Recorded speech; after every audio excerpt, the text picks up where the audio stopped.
The 222 series connectors are designed for a nominal current of 32 amps. All of these connectors not only exceed the relevant normative requirements, but also provide an additional safety range compared to the normative minimum requirements. This safety range reflects WAGO's high-quality requirements while providing maximum safety even in exceptional circumstances. For example, even in the case of an invalid overload of several times the nominal current, the connector's functionality is provided beyond the stability of other equipment.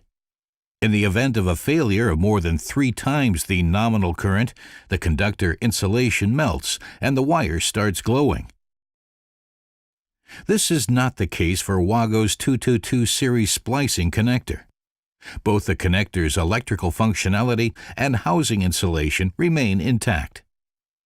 The connector housing will only melt after a prolonged overload and will eventually drop off the contact. The contact is still intact and the wires remain securely connected.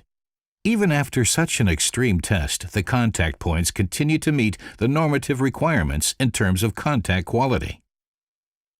WAGO, quality from the inventor of spring pressure connection technology.